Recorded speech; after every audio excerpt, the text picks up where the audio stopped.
Next is ectopia lentis. Ectopia lentils हम कहते हैं कि लेंस की डिस्प्लेसमेंट, ठीक है।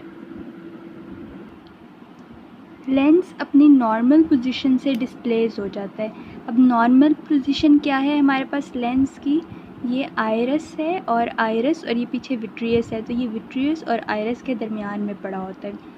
अगर और ये बेसिकली ये जो ये आइरस है, आइरस के दरमियान में यहाँ पे एक होल होता है विच इज़ कॉल्ड प्यूपिल। तो प्यूपिल के बिल्कुल पीछे लेंस पड़ा होता है। यहाँ से लाइट पहले कॉर्निया, फिर प्यूपिल और फिर ये लेंस के अंदर जाती है। लेकिन अगर ये लेंस प्यूपिलरी एरिया से डिस्प्लेस हो जाए तो उसको हम लोग एक्टोपिया लेंटिस कहते हैं। अब ये पार्शियल डिस्प्लेसमेंट भी हो सकती है और कंप्लीट डिस्प्लेसमेंट भी हो सकती है। पार्शियल के ये जो लेंस है ये प्यूपिलरी एरिया से थोड़ा सा नीचे हो जाए। अगर आप ये देखो तो ये देखो ये पार्शियल डिस्प्लेसमेंट है, लेंस है वहीं पे लेकिन थोड़ा सा डिस्प्लेस हो गया। लेकिन यहाँ पे लेंस अपनी प्यूपिलरी वहाँ से ये जो पोजीशन है ना ये वाली, इससे हट के यहाँ से हट के लेंस यहाँ पे आ गया, मीन्स कि अपनी ओरिजिनल पोजीशन से डिसलोकेट होके इंटीरियर चैम्बर में आ गया। इसको हम कंप्लीट डिसलोकेशन कहते हैं। अब ये डिफरेंट कॉजेज़ हैं एक्टोपिया लेंटिस की। एक होता है familial ectopia lentis, ectopia lentis et pupillae के प्यूपिल से डिस्प्लेस हो जाता है, मार्फन सिंड्रोम में हो सकता है। इसके अलावा वेल मार्चेसनाई सिंड्रोम में, हाइपरलाइसिनीमिया में, होमोसिस्टीन यूरिया और सल्फाइड ऑक्सीडेज डेफिशिएंसी में, ठीक है। इन सब के अंदर आपको ये एक चीज़ पता होनी चाहिए कि डिस्प्लेसमेंट कहाँ पे हो रही है।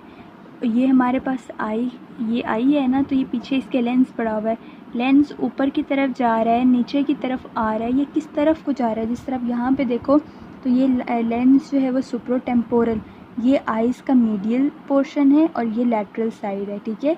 तो ये लेंस सुप्रोटेम्पोरल जा रहा है, ठीक है। तो इस तरह से आपने देखना है कि वो इंफ्रोनेज़ल आ रहा है, सुप्रोटेम्पोरल जा रहा है, ये कहाँ पे जा रहा है। तो ये जो मार्फन सिंड्रोम है ये यूक्यू भी आ चुका है, ठीक है, right A note on Marfan syndrome, तो इसका आपको सारा पता होना चाहिए। मार्फन सिंड्रोम बेसिकली एक हेरिडिटरी डिसऑर्डर है जिसमें आइज़ इन्वॉल्व होती हैं, आइज़ के अंदर लेंस की डिस्प्लेसमेंट होती है, मायोपिया होता है, ग्लूकोमा और रेटिनल डिटैचमेंट होती है। हार्ट इन्वॉल्व होता है, हार्ट के अंदर डायलेटेशन होती है एओर्टा की और एन्यूरिज्म बनता है। और स्केलेटल मसल्स इन्वॉल्व होते हैं, ठीक है, मस्कुलो स्केलेटल सिस्टम, मसल्स और स्केलेटल सिस्टम इन्वॉल्व होता है जिसकी वजह से केफोस्कोलियोसिस होता है जिसको हम्प बैक भी कहते हैं, ठीक है, और एरेक्नोडेक्टाइली होती है, ठीक है। इसके अंदर जो डिस्प्लेसमेंट है ये बहुत इम्पॉर्टेंट एमसीक्यू है कि इट इज़ सुप्रोटेम्पोरल, कि ये हमारे पास आई है ना, ये हमारे पास उसकी मीडियल साइड है, इस साइड पे नोज़ और ये, तो ये जो लेंस है वो सुप्रोटेम्पोरल इस तरफ को ये डिसलोकेट करता है, ठीक है। उसके बाद आता है वेल मार्चेसनाई, इसके अंदर एंट्रो इन्फीरियरली, ठीक है, ये हमारे पास एंट्रो इन्फीरियरली नीचे की तरफ, इसको इंफ्रोनेज़ल भी कहते हैं, ठीक है। तो ये इस तरफ को डिसलोकेट होता है। और जो हमारे पास होमोसिस्टीन यूरिया है, एक तो इसके अंदर आपको इनके अंदर ये भी पता होना चाहिए किसमें एक्कोमोडेशन लॉस हो रही है और किसमें नहीं हो रही। तो होमोसिस्टीन यूरिया के अंदर नज़र ठीक होती है बिकॉज इसके अंदर एक्कोमोडेशन लॉस नहीं होती।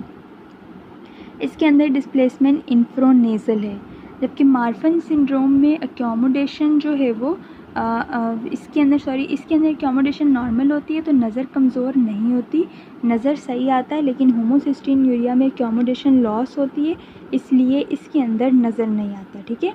और इसकी डिस्प्लेसमेंट आपको पता होनी चाहिए। Then sulphide oxidase deficiency, sulphide oxidase जब डेफिशिएंसी हो तो बहुत सारी ब्रेन के अंदर प्रॉब्लम्स आती हैं, ठीक है, न्यूरोलॉजिकल प्रॉब्लम्स आती हैं associate with displacement of the lens. तो इसके अंदर कौन कौन सी प्रॉब्लम्स है, साइकोमोटर डिटोरिएशन होती है, मस्कुलर रिजिडिटी होती है, आईक्यू लेवल कम होता है, तो मेन न्यूरोलॉजिकल प्रॉब्लम्स होती हैं सल्फाइड ऑक्सीडेज डेफिशिएंसी में। और इसके अलावा हाइपरलाइसिनीमिया, दो मेटाबॉलिक डिसऑर्डर्स हैं, एक हाइपोलाइसिनीमिया, एक होमोसिस्टीन यूरिया। आपको उनके एंजाइम पता होने चाहिए, ठीक है। इसके अंदर लाइसिन अल्फा कीटोग्लूटरेट रिडक्टेस और होमोसिस्टीन यूरिया के अंदर कौन सा एंजाइम है, it is cystathionine beta synthase enzyme, ठीक है। ये थी हमारे पास एक्टोपिया लेंटिस की हेरिडिटरी कॉजेज़। कुछ एक्वायर्ड कॉजेज़ होती हैं कि if the patient is myopic या हाइपर मैच्योर कैटरैक्ट हो या बूफथैल्मोस हो या सीलरी बॉडी ट्यूमर हो, तो इन कंडीशंस में भी लेंस डिस्प्लेस हो सकता है, ठीक है। अब ये पेशेंट प्रेजेंट कैसे करते हैं? इन पेशेंट्स के अंदर बेसिकली एक तो नज़र कमज़ोर होती है। नज़र इसलिए कमज़ोर होती है क्योंकि लाइट ने सिर्फ कॉर्निया ही नहीं उसको आगे लाइट को उसको पास करने देना था, बल्कि लेंस भी लाइट को आगे रिफ्लेक्ट करता है। तो जब लेंस नहीं होगा अपनी ओरिजिनल पोजीशन पे तो नज़र कमज़ोर होगी और जो इमेजेस हैं वो हमें टूटे टूटे से नज़र आएंगे और डबल नज़र आएगा, डबल विजन, ठीक है। It is monocular diplopia. Treatment क्या हम कर सकते हैं? हम इसके अंदर वो जो लेंस डिस्प्लेस हुआ है हम उसको रिमूव करके उसकी ओरिजिनल पोजीशन पे रख सकते हैं और अगर कोई रिफ्रैक्टिव एरर है तो हम उसको करेक्ट कर सकते हैं। और सर्जरी हम लोग ज़्यादातर तब करते हैं इसके अंदर जब भी ग्लूकोमा हो, ठीक है, जब भी हमारे पास इंटीरियर चैम्बर के अंदर लेंस आ जाए या कैटरैक्ट बने। और ये इसकी कॉम्प्लिकेशंस हैं कि अगर लेंस डिस्प्लेस हुआ तो उसका कैटरैक्ट बन सकता है, ग्लूकोमा हो सकता है या वो लेंस इंटीरियर या पोस्टीरियर चैम्बर में जा सकता है, ठीक है। तो ये हमारे पास क्या है?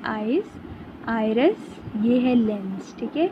तो अब इसमें मैं आपको बताऊं कि एक तो लेंस ने अगर नहीं है अपनी जगह पे तो नज़र नहीं आएगा। अगर थोड़ा सा डिस्प्लेस हुआ है तो कुछ लाइट यहाँ से पास नहीं करेगी, कुछ करेगी तो वो इमेज जो है वो डिस्टॉर्टेड सा अपीयर होगा और दो चीज़ें नज़र आएंगी, ठीक है, यहाँ से और यहाँ से, ठीक है। और इसकी वजह से या तो अब ये लेंस जो है ना वो उसके अंदर कैटरैक्ट डेवलप हो सकता है। सम टाइम कैटरैक्ट की वजह से भी एक्टोपिया लेंटिस हो सकता है या ग्लूकोमा की वजह से भी हो सकता है। एंड ये ना सिर्फ कॉजेज़ हैं बल्कि they can be the complication. ऐसा भी हो सकता है कि कैटरैक्ट और ग्लूकोमा की वजह से एक्टोपिया लेंटिस, और ऐसा भी होता है कि एक्टोपिया लेंटिस की वजह से कैटरैक्ट और ग्लूकोमा डेवलप हो जाए। अब ये लेंस डिस्प्लेस होके यहाँ पे पटेलर फोसा के अंदर पड़ा होता है ना और यहाँ पे जोन्यूल्स इसको अटैच कर रहे होते हैं। तो अगर ये वाले जोन्यूल्स लॉस हो जाएं और पटेलर फोसा से या तो ये लेंस इंटीरियर चैम्बर के अंदर आ सकता है या पोस्टीरियर चैम्बर के अंदर जा सकता है। तो ये चीज़ आपको क्लियर होनी चाहिए। और हम सर्जरी तभी करते हैं जब या तो लेंस इंटीरियर चैम्बर में पड़ा हो या पोस्टीरियर चैम्बर में पड़ा हो या कैटरैक्ट हो या ग्लूकोमा हो which is associate with ectopia lentils, तो हम लोग इसके अंदर सर्जरी तभी करते हैं, ठीक है। इस टॉपिक में से जो एमसीक्यू आया हुआ है वो है मार्फन सिंड्रोम क्या है और उसकी ऑक्यूलर मैनिफेस्टेशंस क्या क्या होती हैं, ठीक है। तो मैंने आपको बताया उसके अंदर हमारे पास यहाँ पे तो एज सच नहीं लिखा हुआ, लेकिन ना सिर्फ लेंस डिसलोकेट करता है बल्कि मायोपिया भी होता है, ठीक है। इसके अलावा ग्लूकोमा भी होता है और इसके अलावा रेटिनल डिटैचमेंट भी होती है। तो ये सारे के सारे फीचर्स आपने इसके अंदर नोट करने हैं।